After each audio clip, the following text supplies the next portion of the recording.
नमस्कार दोस्तों, स्वागत है आपका अपने YouTube channel study on it पर। आज मैं आपके लिए जीके के कुछ महत्वपूर्ण प्रश्न लेकर आया हूं जो कई परीक्षाओं में पूछे जा चुके हैं तथा आगे भी पूछे जा सकते हैं। फ्रेंड्स, अगर आपने वीडियो को लाइक नहीं किया है, चैनल को सब्सक्राइब नहीं किया है तो पहले वीडियो को लाइक कर लें और चैनल को सब्सक्राइब करें और बेल आइकन को प्रेस करें ताकि नई वीडियो आप तक जल्द से जल्द आ सके। चलिए फ्रेंड्स, शुरू करते हैं। प्रश्न नंबर पहला है, भारत में शून्य के संप्रदाय सहित दार्शनिक संख्यात्मक प्रणाली की खोज निम्नलिखित में से कौन से राजवंश में हुई? भारत में शून्य के संप्रदाय सहित दार्शनिक संख्यात्मक प्रणाली की खोज निम्नलिखित में से कौन से राजवंश में हुई? ऑप्शन नंबर ए शक, ऑप्शन नंबर बी गुप्त, ऑप्शन नंबर सी पाल, ऑप्शन नंबर डी चोल। तो इसका जो सही आंसर हो जाएगा ऑप्शन नंबर बी, इसका सही आंसर हो जाएगा गुप्त वंश में शून्य के संप्रदाय सहित दार्शनिक संख्यात्मक प्रणाली की खोज की गई। शून्य तथा दार्शनिक प्रणाली की खोज का श्रेय आर्यभट्ट को है। आर्यभट्ट ने आर्थों में इसकी विवेचना की। आर्यभट्ट गुप्त राजवंश के समय चौथी शताब्दी में थे। इसी प्रकार अगला प्रश्न है, प्रश्न नंबर 2, निम्नलिखित में से क्या सुमेलित है? निम्नलिखित में से क्या सुमेलित है? ऑप्शन नंबर ए एलोरा सका, option number B Mahabalipuram Rashtrakuta, option number C Meenakshi मंदिर Pallava, option number D Khajuraho Chandel. तो इसका जो सही जवाब हो जाएगा option number D Khajuraho Chandel सुमेलित है। मध्य प्रदेश के छतरपुर जिले में स्थित खजुराहो मंदिर वास्तुकला के नागर शैली में 12वीं शताब्दी के बीच चंदेल नरेश धंग ने खजुराहो मंदिर का निर्माण करवाया था। ऑप्शन नंबर डी इसका सही जवाब हो जाएगा। इसी प्रकार अगला प्रश्न है, प्रश्न नंबर 3, महमूद गजनवी ने भारत पर कितनी बार आक्रमण किया? महमूद गजनवी ने भारत पर कितनी बार आक्रमण किया? ऑप्शन नंबर ए 12 बार, ऑप्शन नंबर बी 15 बार, ऑप्शन नंबर सी 17 बार, ऑप्शन नंबर डी 18 बार। तो महमूद गजनवी ने भारत पर 17 बार आक्रमण किया। ऑप्शन नंबर सी इसका सही जवाब हो जाएगा। महमूद गजनवी ने भारत पर 17 बार आक्रमण किया। उसका सबसे पहला आक्रमण जो था वो 1000 ईस्वी में हुआ था, जिसमें वह कुछ सीमांत किलों पर अधिकार करने में सफल रहा। इसके बाद उसने हिंदू शाही शासन जयपाल को परास्त किया, जिसे इतिहासकारों ने ईश्वर का शत्रु लिखा है। उसका अंतिम आक्रमण 1027 ईस्वी में सिंध के जाटों पर हुआ। तो पहला आक्रमण 1000 ईस्वी में और अंतिम आक्रमण 1027 ईस्वी में हुआ और उसने भारत पर 17 बार आक्रमण किया।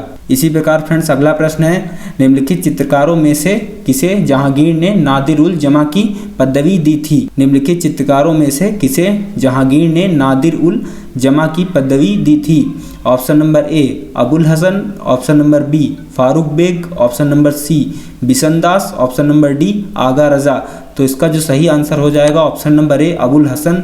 अबुल हसन को जहांगीर ने नादिर उल जमा की पदवी दी थी। जहांगीर स्वयं एक कुशल चित्रकार था। अबुल हसन जहांगीर का सर्वप्रिय चित्रकार था और बादशाह जहांगीर ने उसे नादिर उल जमा की उपाधि से विभूषित किया। इसी प्रकार अगला प्रश्न है, प्रश्न नंबर 5, एल नीनो बनता है। एल नीनो बनता है ऑप्शन नंबर ए प्रशांत महासागर में, ऑप्शन नंबर बी हिंद महासागर में, ऑप्शन नंबर सी भूमध्य सागर में, ऑप्शन नंबर डी अंटार्कटिक सागर में। तो इसका जो सही आंसर हो जाएगा ऑप्शन नंबर ए प्रशांत महासागर में एल नीनो बनता है। एल नीनो पेरू तट के पश्चिम में 180 किलोमीटर की दूर से उत्तर पश्चिम दिशा में चलने वाली एक गर्म जलधारा है, जो प्रशांत महासागर से होकर हिंद महासागर में प्रविष्ट कर भारतीय ग्रीष्मकालीन मानसून को कमजोर करती है। इसे विपरीत धारा के नाम से भी जाना जाता है। एल नीनो प्रशांत महासागर में बनता है। ऑप्शन नंबर ए इसका सही जवाब हो जाएगा। इसी प्रकार अगला प्रश्न है, प्रश्न नंबर 6, निम्नलिखित में से कौन सा राज्य भारत में सबसे ज़्यादा मैग्नीज पैदा करता है? निम्नलिखित में से कौन सा राज्य भारत में सबसे ज़्यादा मैग्नीज पैदा करता है?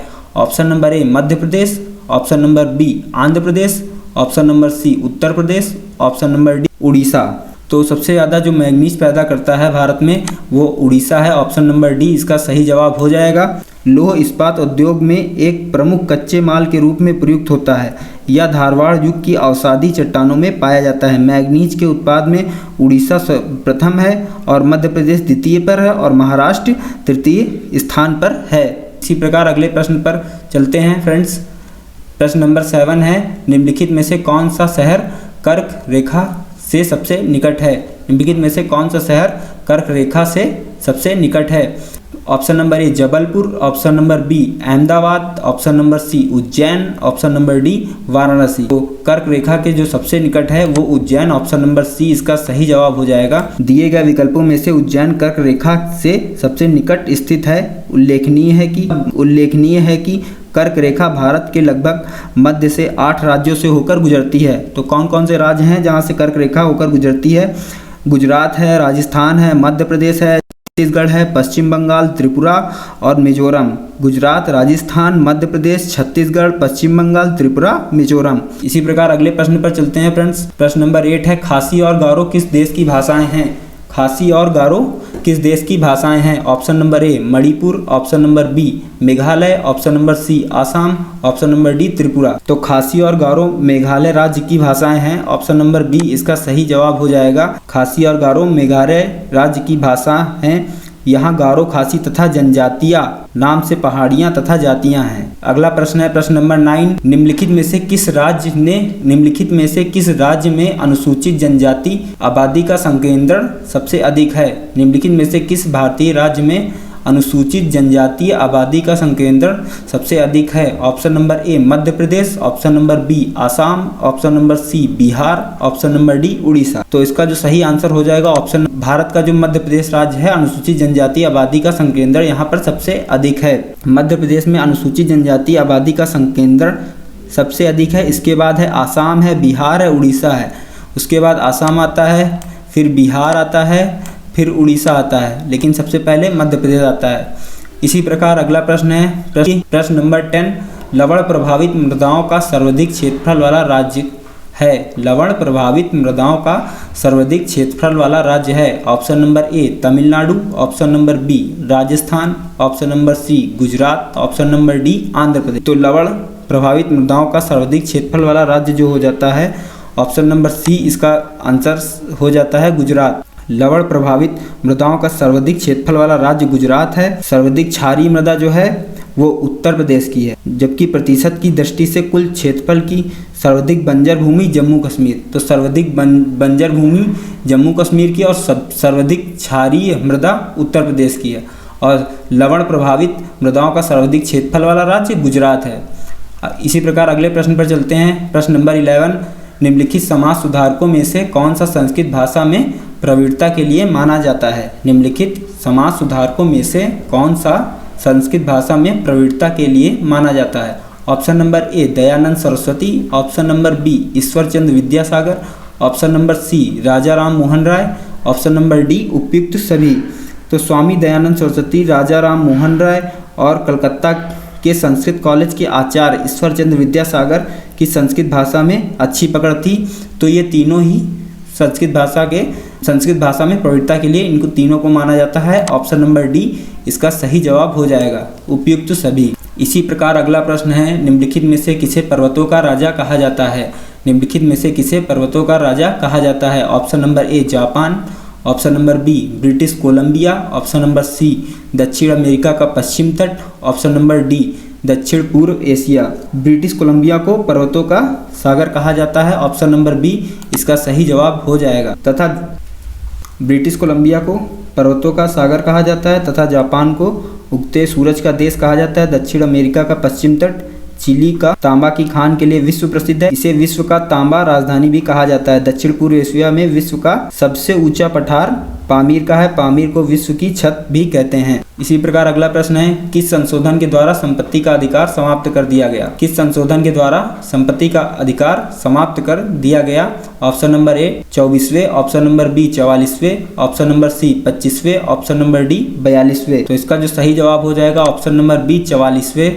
संशोधन के द्वारा संपत्ति का अधिकार जो है समाप्त कर दिया गया है। मूल संविधान में 7 मौलिक अधिकार थे, लेकिन 44वें संविधान के द्वारा संपत्ति का अधिकार को हटाकर इस संविधान के अनुच्छेद सेक्शन ए 300 के अंतर्गत कानूनी अधिकार के रूप में रखा गया है। अगला प्रश्न है, लोकसभा का स्पीकर किसे संबोधित कर अपना त्यागपत्र देता है? लोकसभा का स्पीकर किसे संबोधित कर अपना त्यागपत्र देता है? ऑप्शन नंबर ए राष्ट्रपति, ऑप्शन नंबर बी प्रधानमंत्री, ऑप्शन नंबर सी लोकसभा के डिप्टी स्पीकर को, ऑप्शन नंबर डी भारत के प्रधान न्यायाधीश को। इसका जो सही आंसर हो जाएगा ऑप्शन नंबर डी। तो इसका जो सही आंसर हो जाएगा ऑप्शन नंबर सी लोकसभा के डिप्टी स्पीकर को। लोकसभा के डिप्टी स्पीकर को लोकसभा का स्पीकर संबोधित कर अपना त्यागपत्र देता है। संविधान के अनुच्छेद 93 के अनुसार लोकसभा स्वयं ही अपने सदस्यों में से एक अध्यक्ष उपाध्यक्ष को त्यागपत्र देता है। लोकसभा का अध्यक्ष के रूप में शपथ नहीं लेता,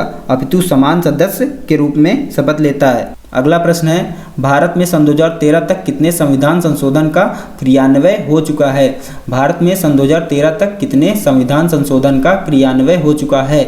option number A 68, option number B 78, option number C 88, option number D 98। तो इसका जो सही आंसर हो जाएगा ऑप्शन नंबर डी 98 संविधान का संशोधन क्रियान्वयन हो चुका है सन 2013 तक। भारतीय संविधान में वर्ष सन 2013 तक 98 संविधान संशोधन का क्रियान्वयन हो चुका है। अगला प्रश्न है, प्रश्न नंबर 16, प्रोटीन बनाने के लिए अमीनो अम्ल आवश्यक होते हैं। प्रोटीन बनाने के लिए अमीनो अम्ल आवश्यक होते हैं। Option number A 10, option number B 15, option number C 20, option number D 25। तो प्रोटीन बनाने के लिए 20 प्रकार के अमीनो अम्ल आवश्यक होते हैं। ऑप्शन नंबर सी इसका सही जवाब हो जाएगा। प्रोटीन बनाने के लिए 20 प्रकार के अमीनो अम्ल आवश्यक होते हैं। इन 20 अमीनो एसिडिक में 10 का संश्लेषण लीवर के द्वारा होता है और 10 का आहार में उपस्थित होना जरूरी है। 10 का आहार में उपस्थित आवश्यक है और 10 का लीवर में ही होता है। अगला प्रश्न है, प्रश्न नंबर 17, वनस्पति कोशिका तथा प्राणी कोशिका का अंतर किसकी उपस्थिति से स्पष्ट होती है? वनस्पति कोशिका तथा प्राणी कोशिका का अंतर किसकी उपस्थिति से स्पष्ट होती है? ऑप्शन नंबर ए कोशिका भित्ति, option number B mitochondria, option number C केंद्रक, ऑप्शन नंबर डी प्लाज्मा झिल्ली। तो इसका जो सही आंसर हो जाएगा ऑप्शन नंबर ए कोशिका भित्ति। कोशिका भित्ति वनस्पति कोशिका तथा प्राणी कोशिका का अंतर स्पष्ट करती है। जंतु कोशिका में प्लाज्मा झिल्ली तथा वनस्पति कोशिका में सबसे बाहर की तरफ कोशिका भित्ति पाई जाती है। जंतु कोशिका में कोशिका भित्ति का अभाव होता है। ऑप्शन नंबर ए इसका सही जवाब हो जाएगा। इसी प्रकार अगला प्रश्न है, उत्तर प्रदेश में परंपरागत भूमि मापन इकाई है। उत्तर प्रदेश में परंपरागत भूमि मापन इकाई है। Option number A kanal, option number B मलार, option number C bigha, option number D धुर। तो इसका जो सही आंसर हो जाएगा ऑप्शन नंबर सी बीघा। बीघा उत्तर प्रदेश सहित भारत के कुछ हिस्सों में परंपरागत भूमि मापन की इकाई है। 1 बीघा 20 बिस्वा के बराबर होता है। 1 बीघा 20 बिस्वा के बराबर होता है। इसी प्रकार अगला प्रश्न है, प्रश्न नंबर 19, कुछ पूर्वी देशों द्वारा भोजन करने के लिए प्रयोग में आने वाली लकड़ी स्टिक्स कहलाती हैं। कुछ पूर्वी देशों द्वारा भोजन करने के लिए प्रयोग में आने वाली लकड़ी स्टिक्स कहलाती हैं। Option number A cross sticks, option number B chopsticks, option number C bamboo sticks, option number D drum stick. तो चॉप स्टिक कुछ पूर्वी देशों के लोगों द्वारा भोजन करने के लिए प्रयोग में लाई जाती हैं। मुख्यतः नूडल्स चाउमीन खाई जाती हैं। तो ऑप्शन नंबर बी इसका सही जवाब हो जाएगा चॉप स्टिक। इसी प्रकार अगला प्रश्न है, सोवियत संघ डैश नए देशों में विभक्त हुआ।